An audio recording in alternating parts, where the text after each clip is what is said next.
Hello, welcome back to my channel. My name is Bridget, and after my last video talking about my relapse with Hodgkin's lymphoma, I was asked to share a little bit more about my initial treatment and discovery and diagnosis and things like that. I did not, at the time that I was going through it, share anything on YouTube just because of the speed that I was treated. Then I was in chemo, and then I had no energy, and it was quite a roller coaster. So now we're kind of going back in time. It is right now March of 2022, and I have recently found out that I've relapsed and need further treatment. So that's what my last video was. I'll link it here or in the comments or something so you can find it if you want to see now going forward. But for now, let's go back to spring of 2021. So we had kind of just started traveling a little bit. We had a trip planned to Hawaii. I had, looking back, I can now trace my symptoms back to 2 years before I was diagnosed. At the time that I first noticed any sort of symptom, well, what I can now see was a symptom. At the time, did not really think twice about it. We were living with my mom. She was on hospice, so we moved in to take care of her. She passed away of breast cancer. So that was the focus at that point. But I noticed that my cough had changed. I've always had kind of a loud, deep cough, and it had turned very wheezy and almost like emphysema-like. So my cough definitely changed. We later found out that's because part of the tumors were growing and pushing on my windpipe and my heart. So likely the lymphoma had been growing for a long time, had been there a while longer than even 2 years for things to be that big that they were obstructing an airway at that point. But didn't really think of it. Moved back after my mom passed and went on living life. The pandemic started shortly after that. That kind of became the focus. And throughout that time, I sort of had what I thought were, and I think it's important to note that like lymphoma symptoms can be really weird and strange and just not like what you think, like, oh, I have cancer. So it took a long time to piece them all together, and I still was shocked when I found out. So I had what I thought were just upper respiratory infections. I would have a cough for a week or two, fatigue, and I would treat it with Dayquil, NyQuil, Mucinex, that kind of stuff, and it kept going away. So I thought maybe I'm just run down. Despite the fact that I was eating better than ever, that I was exercising very consistently, and I was probably the strongest I had been in many years, for some reason I kept just saying, oh, it's me. I'm just run down. It's just an upper respiratory infection. I went and got checked at the doctors a couple times. I got COVID tests throughout. Those were always negative, but it hit almost every COVID symptom except for a fever. I never had fevers through the whole thing. My blood work was always completely normal. So, I went, and we're into May now, and from November to May, it was about once a month, almost twice a month, that I was just sick. I was just feeling sick with a cough, and that would get better. But I started having, a lot of pain in my shoulders and just chest region. It felt very musculoskeletal. I was convinced it was our mattress, and we just needed a new mattress. So we bought a new mattress. We went away on a trip. I actually bought a beach condo at some point in there, bless you, and was convinced that the mattresses there sucked, and just I couldn't comprehend that it was something in me. It had to be something else causing this pain. So I was just convinced it was mattresses everywhere. So it wasn't anything that linked to the coughing or linked to anything else that I was experiencing. The other thing that I was having was itching, like very severe itching, to the point where I was like almost scratching until my legs bled. Like I would just be fine all day, but then go to bed at night and my legs would itch. Or I would take off like workout pants and my legs would itch. So I figured it was maybe like a circulation thing or whatever. Did not even as a nurse, did not realize that could be a symptom of lymphoma. And then I started having some rashes, just like a random rash on my wrist. And I said, oh, it's because my watch is there, or my ring, or, you know, whatever. I throw some hydrocortisone on, it would go away, it would come back. So a lot of randomness. And that's all I can think of for the symptoms until I got a swollen lymph node right here. My neck was just looking very like puffy and congested. My face was more puffy. And I had a swollen lymph node here. So with everything that had been going on and then finding this, it did not go away after a couple of weeks. And I said, okay, well, you know, then it's not sinuses, it's not whatever. I'll go get it checked out. I went to the doctor. They ordered a CAT scan that was denied by insurance. So that did not get done. And at that point we went away to Hawaii for 12 days. Didn't sleep there because again, the mattresses were awful. And we actually had lie flat seats for the trip. Couldn't lie the seat flat because I was coughing so much, but I knew I was COVID negative. We had tested in order to go and everything. So didn't know what was going on, but went back to the doctor. They were going to do an ultrasound instead of a CAT scan. And then 2 days later, I woke up at 3:00 in the morning on a Thursday morning, couldn't catch my breath. It was the first time I had been that short of breath. All through Hawaii, we did walks, we did hiking, we did a bike ride, and I just felt like, why am I not in better shape? I've been working out. I just must need to work harder, and couldn't understand why I was feeling as out of shape as I was on a flat road bike ride. I was exhausted and out of breath, and by the time we would get to the destination, I'd be standing there huffing and puffing. Turns out that it was because of the tumors that I couldn't breathe. But we went to at 3:00 in the morning that morning when I woke up, and couldn't catch my breath and I was coughing so hard it wouldn't stop. I ended up going to the emergency room. I drove myself there because my husband was home and my daughter was sleeping. And I said, no, I'm fine. I'll just drive myself there. They realized that I had the swollen lymph nodes plus the symptoms. They did a CAT scan emergently. The doctor came in and said, you're full of cancer. It's everywhere, which is like a terrifying thing to say. His information was not all that accurate either, but he told me I had a 50-50 shot of making it.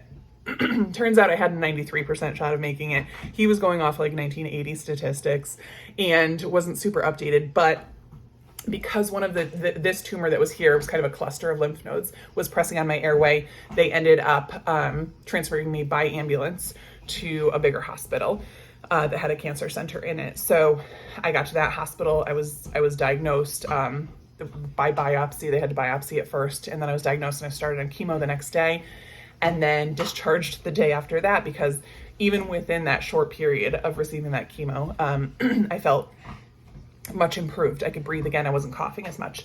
So there was this cluster of tumors that was actually the smaller cluster pressing on my airway and compressing my trachea. And then there was a bigger cluster here that was pressing on my heart. And turns out I had what was called superior vena cava syndrome, which is a common syndrome to have with lymphoma when your lymph nodes are pressing on your heart. It basically doesn't let the blood gets pumped out, and then it doesn't let the blood like go and drain and come back the way it's supposed to. So you have lightheadedness or shortness of breath or feeling of puffiness and swelling in your face and head and things like that. So a lot of the things I had been having. And then the shoulder pain, we found out was referred nerve pain. So basically the tumors had run out of room to grow in my chest cavity. They were pressing on my organs, but they were also pressing outwards onto nerves. And that was the referred nerve pain in my back and shoulders and everything. So that went away pretty quickly after starting chemo. So I was discharged home after my first round of chemo when I was stable. And then I proceeded to do chemo every other week. It was 12 treatments prescribed. I did 11 of them. ABVD was the regimen that I was on. They dropped the B after a few treatments because I was having decreased pulmonary function. And they stopped the last one because I was having neuropathy in my feet, and they figured my scans halfway through had looked good enough. They were comfortable taking that out and stopping a little bit early. So chemo was rough. It was very hard physically. It took me a long time to accept that I couldn't do as much, and a long time to accept that I wasn't worthless because I couldn't do what I normally do around the house or with homeschooling or with work or anything.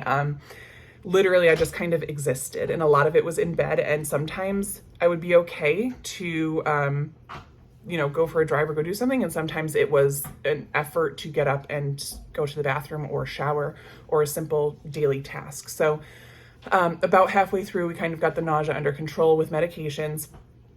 But it took a while to realize that I had to preventatively medicate myself, and I couldn't just take it once it was bad. I gained weight from steroids. You're on some pretty heavy duty steroids throughout. And because it was so dragged out, and sometimes just like constant nibbling on crackers and dry carb type foods is what seems to help keep the nausea at bay. Plus the steroids and water retention, I ended up gaining weight from that. A lot of people will lose weight, like unexplained weight loss is one of the key symptoms of lymphoma. I didn't have any weight loss beforehand, except for, maybe 5 or 6 pounds when I was working out harder and trying to get in shape. So that was not one for me. Other than that, I was not hospitalized the whole time I had chemo. I was able to make it through without serious, severe complications, enough to be hospitalized anyway. I did go into atrial fibrillation, which is a heart arrhythmia, and I had to be put on cardiac medications for that. They said I may down the road need an ablation sometime, but they weren't going to do an ablation on my heart in the middle of chemo. So that was kind of just medication to control it for now and deal with that later. So still something we have to deal with in the future. And I did have a big complication afterwards, after I was done with chemo. A few weeks after, I had just coughing to the point of like almost throwing up. Couldn't stand up, threw my back out coughing. It was horrible. I had whooping cough as a child. I literally pertussis as a 12-year-old, and it was worse coughing than that. And I ended up, after much back and forth between the doctors and some communication issues and wondering what was going on and what wasn't going on, they told me to go to the emergency room because they had seen a bit of a blood clot on the tip of my catheter. My catheter had migrated into my heart and was hitting one of my valves, which was also causing more heart issues, and ended up a piece of that clot broke off and went into my lungs, which can be deadly. The ER doctor said, the bad news is you have a pulmonary embolism. The good news is that it's been more than 15 minutes and you're still alive. So that's how I got the news that happened. And I was put on blood thinners. I was hospitalized again because I had to be put on IV blood thinners to take my port out to hopefully stop some of the problems that was causing, and then discharged on 3 months of blood thinners.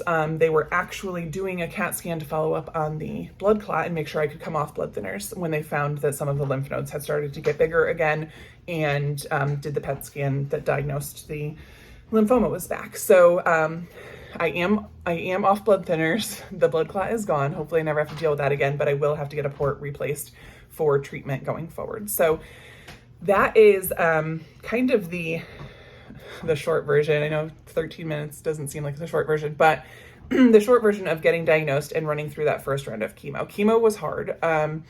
If anyone's watching this before they start chemo or going into it or something like that, but it's doable. The way they have, medications these days and things like that to manage symptoms, you will probably feel like crap, but the mental battle was worse for me. I don't know. I don't want to say it was worse, but it was harder for me to mentally deal with the challenges. I was ready for a hard fight physically. I knew it was going to be hard physically. I was not prepared for how hard it was going to be mentally. I did end up finding a therapist to talk to. That helped a lot, just to have some talk therapy and some coping mechanisms to get through. My anxiety did go up. I was very resistant to trying any medications for anxiety. I didn't want to become dependent on something like that. I dealt with anxiety as a kid and didn't have to do medications and kind of have managed it myself my whole life, and I felt like it was a failure to have to use Ativan or something like that. But they ended up prescribing Ativan for the nausea, and it helped with the nausea, and then I knew that I could take it, and it ended up probably helping with the anxiety too, combined with having someone to talk to. But just even someone you don't know or someone not in your family that isn't dealing with their own feelings around you having cancer, it was really helpful to have someone to talk to. So I'm very grateful for that, and for the family and friends that cheered me on along the way. And now we're back in the fight for round 2. So this one will be harder. This one will be worse. At least I know a little bit more what to expect, sort of. But I think that a stem cell transplant is going to be a whole new world. So you can go, if you haven't already, check out that video. And I will be for as long as I can, because I know there's going to be a point where I don't feel like recording myself or making videos or making content, whether it be for my mental health or because I just physically can't do it. But for as long as I can, I will go ahead and do updates and bring you along on this journey with me, and then update you after, hopefully. And I will continue doing some shorts, some quick videos as well, and posting those. It's a lot easier for me to just do a quick mini update that's 60 seconds long. So stay tuned for that. If you want to follow this along, or if it's helpful to you, or if you're going through a journey like that and you have questions, definitely you can ask me below. I'm an open book, kind of. I've shared this all along on Facebook, so I'm happy to share my journey if that helps somebody. And you can ask questions in the comments. You can subscribe if you want to follow along on this journey with me. And I will be back to update you with more soon.